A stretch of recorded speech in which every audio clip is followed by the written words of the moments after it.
wafdi ballaaran oo hogaaminaya wasiirka wasaaradda warfaafinta iyo wacyigelinta Somaliland oo isugu jira gudoomiyaha gobolka Gabiley Cuqaal waxgarad ayaa bulshada ku dhaqan deegaanada Duruqsi deegaanka Cadow Yurura deegaanka Harada deegaanka Goroyaxo degmada Riyaxidho deegaanka Cali Saahi deegaanka Candho Dhexe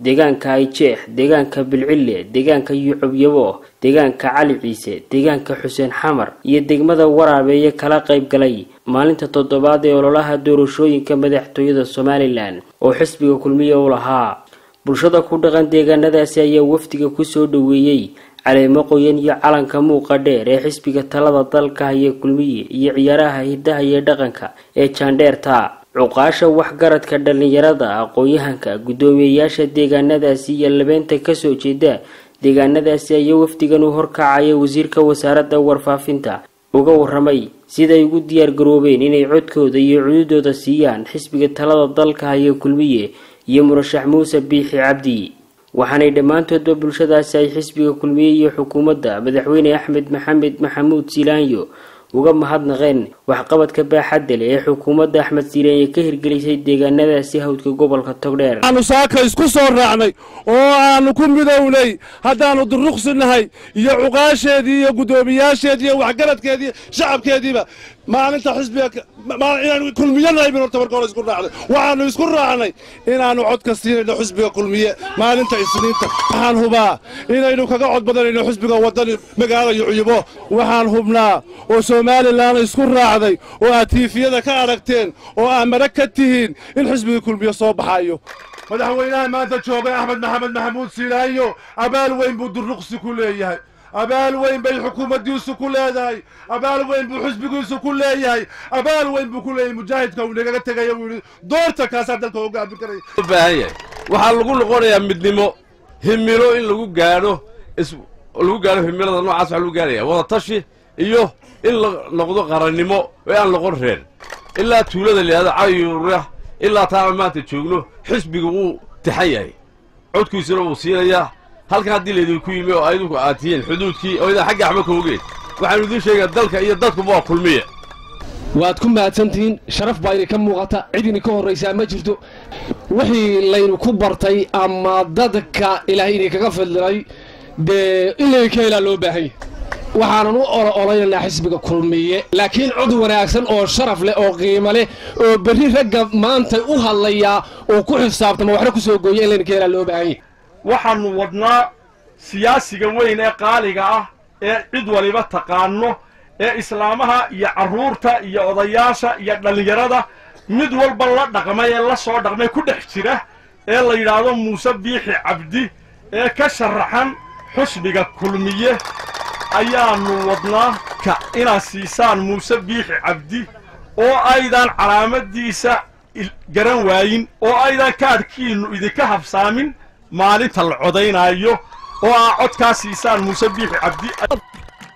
cida wax loo qabtaaba ku ayaa ku qorantiin cida xusuusta aan habeen iyo maalin dhab ayaa ku qorantiin waxaynu u balan qaadinaa ama inaga dardaaran ku bixinayna inaynu maanta inagu u taaganahay inaynu xisbiga taageero buuxda siin maxaynu u maraynaa waxaynu u maraynaa xisbigu waa xisbiga qura ee wax qabadkiisu degmadan ka muuqday intii qaranka Somaliland ay jirtay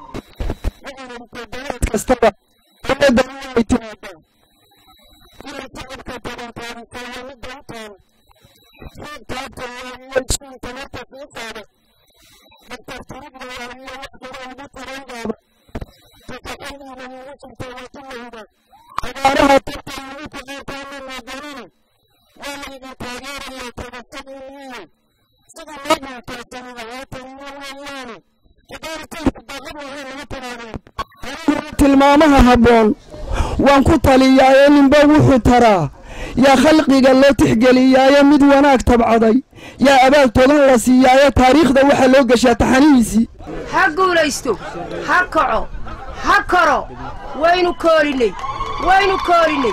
waynu foosay waa degmo u heelan xisbiga kulmiye mar walbana soo dhaweynaysa insha Allah biidmilaahi kariim abaalmarinteedana waxaan ka heli doonaa marka uu soo baxo madaxweynaha halka ku sawiran mudane Muuse Biixi Cabdi waxaan leeyahay wasiir dhalinyarada degmada Durso waa mid si gaar ah u soo dhaweysa xisbiga xaakimka ee kulmiye ee musharaxa imikana ka yahay Mujaahid Muuse Biixi Cabdi. waxaanu ku shaqaynaynaa waxqabad wax la yiraahdo oo ka muuqday xisbiga kulmiye ka muuqday taasaanu ku shaqaynaynaa. waxa idin leeyahay xisbiga kulmiye wixii aanu qabanay od nagu siiyo wax nagu siiyo oo nagu doorta. intaa kadib dhammaan waxa maanta waqtigan ballaaran loogu soo dhaweeyay deegaanka Cali Ciise taageerada iyo cudud ay u hayaan xisbiga kulmiye. dadweynuhu waa u diyaar in ay taageero cudud la siiyaan codkooda siiyaan Muuse Biixi Cabdi iyo musharaxiisa kale ee madaxweyne ku-xigeenka Cabdiraxmaan Cabdilaahi Sayne. indhihiinna macallina indhihiinna kulmiye iyo taageerayaashiisa shacabku waa kuwa ishelay in indhaha macallina ku quuso quraanjo 3 cashaa ka hadhay doorashadii 3 casho maalintii codka loo safan lahaa wadaniyow carar waxaanu diyaar la nahay naftayada iyo dhiiggayaga iyo fartayadaba Muuse Biixi Cabdi iyo Mr. Saynici. dadkan meesha isugu soo baxay mudane iyo marwaba waxay taageero daacad u yihiin oo cod iyo aqliyad ay siinayaan xisbiga dawladda haysa talada xukuumadda haddii halka dhigayo maxaan idhahdaay kulmiye heegan ilaa xilli walba ayaanu nahay welcome ku soo dhawaada xisbiga kulmiye wada xisbiyadeen yihiin haddana nooma sinna waxaan noogu sinayn abaar baa jirtay yaana waraabinayay wariyayna waraabinayay kulmiye maaha barkadaas miya madatay iskuulku markuu afka dadka miya ka madatay waxay haydu soo diraan halkan ma imanayeen cid kalena waraabsan miyaa garanaysaan kulmiye in codka siisaan waxa weeye kaasaan maanta annagu kula xisaabtamana haddii ilaahay ka dhigo insha allah bismillahi kariimaan kusoo dhaweeyaa waftiga waxaan leeyahay wafti ku soo dhawaada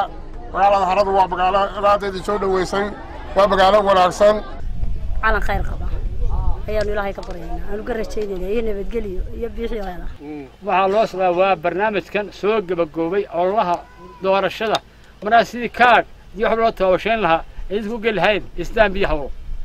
waxaan anagu dee waan xusbiga waan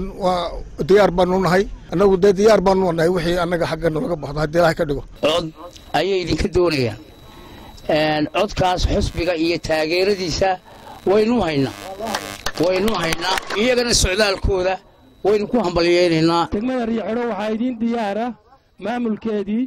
iyo shacabkeedii iyo ururkeedii dhalinyarada waxaa xisbiga u soo jiiday inaanu sidaa idin soo dhaweyno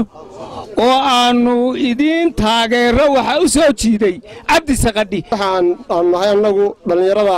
magaalada leedaaho Riixiro ku nool oo ah dhalinyarada aad tiradeedu badantay siib ahaan kana dhisan xisbiga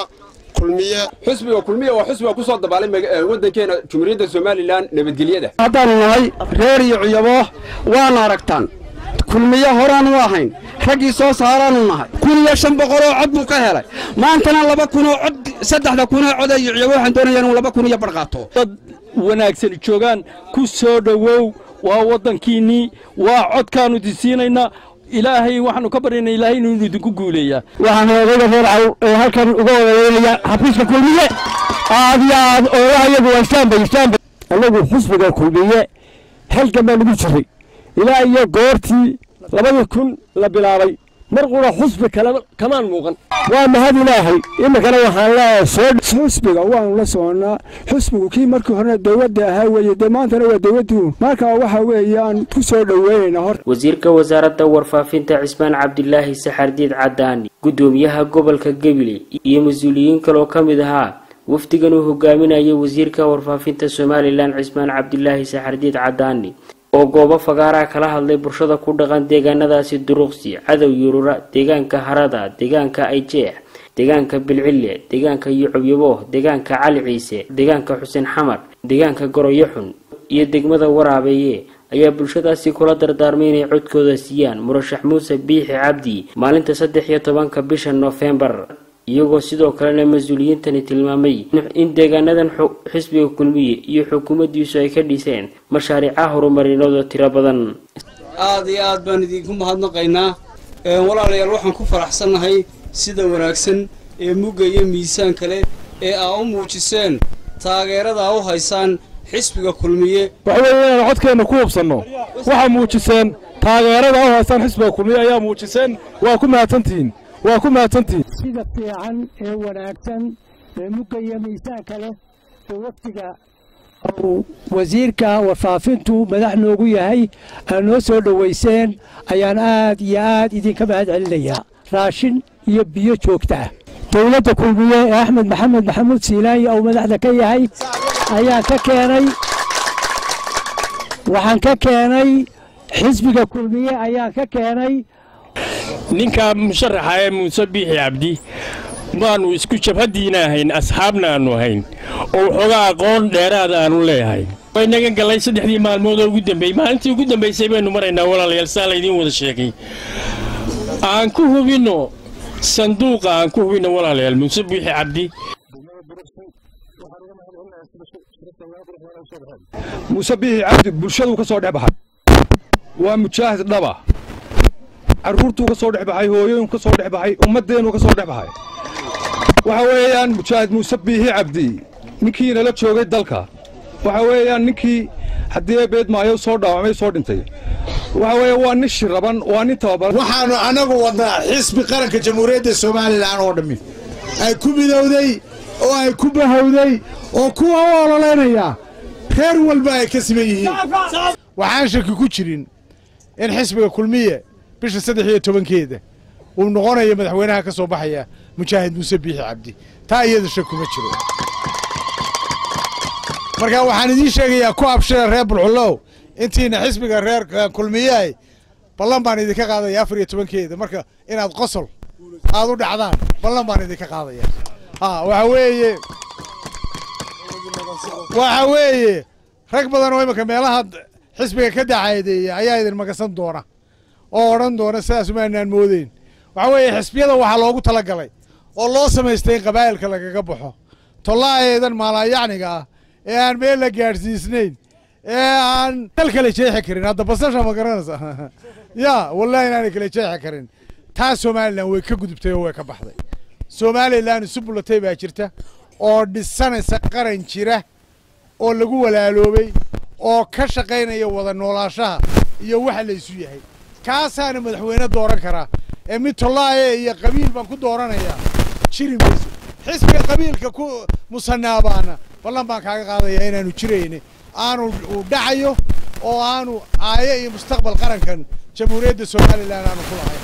waxaan idinka ballan qaadaynaa oo aanu idinka sameeynaa mashaariicda hore ee uga wada hawlahan idinka ballan qaadin way soo socdaan weeye raggaas maxaan ku raahdaa halka aad arkaysaan hadduu riigii yahay iyo hadduu raashinkii aan maalintii hore aanu ka hadalay uu yahay intuba way imanayaan waxba yaan la idiin sheegin waa hawl soo socota riigaas imika waxaa la sugayaa riig ka imanaya qool caday ayaanu ku rajo weynay biidmillaahi kariim oo riig wanaagsan inuu yimaado oo halkaa ceelka ka qodo ilaahayna waanu la kaashay miyaanay sidaasu ahayn ta aynu qaranka ku dhisannay miyaanay taasu ahayn ma liidnima mise waa raganimo in adeerkeenna wuxuu u baahan yahay inuu ummadda jamhuuriyadda Soomaaliland oo dhan la hadlo oo yidhaahdo xilka uu kasbado muuse biixina sidaasoo kale u baahan yahay faysal cali waraabina sidaasoo kale u baahan yahay ragga la wareegaya beenbeenta iyo qabyaaladda qaawan ee foosha xun ee soo faqaya wixii maalmihii xumaa ee aad iyo aad u fool xumaa ee qarankeenu soo marnay waxaanu leenahay habaryoonisnimona ma aha Soomaalilandnimona ma aha qarannimona ma aha baanu wadnaa taasaanu ka hawlgalaynaa wax alla waxa dhiman ee duruqsi u baahan tahay iyo deegaanadanu oo riigu kow ka yahay oo dadka tabaalaysan ee soo barkacay sidii loo daryeeli lahaa ka mid yahay mujaahid muuse biixi cabdi wuu ballan qaaday mujaahid muuse biixi cabdi waa nin caan oo jamhuuriyadda Soomaaliland oo dhan laga wada yaqaan muuse biixi cabdi waa askari horta وانا نقل جراه ورحت ما فهمتين وحويه وانين دقن كجمهورية Soomaaliland كقرنا ياك جيل وضع ياك جيل جراه ياك مجالات الله ما ذكرنا si kastaba haatee deegaanadan ay soo mareen wafdigan uu hogaaminayo wasiirka warfaafinta Somaliland Cismaan Cabdilaahi Saxardiid Cadaani ayaa waxa guud ahaanba ka babanaya calanka muuqa dheer ee xisbiga talada dalka ee kulmiye kaasi oo xisbiga kulmiye ku kasbaday kalsoonida shacabka deegaanadaasi waxqabadka ballaaran ee ka fuliyay deegaanadaasi muddadii 7 sano ahayd dalka maamulayay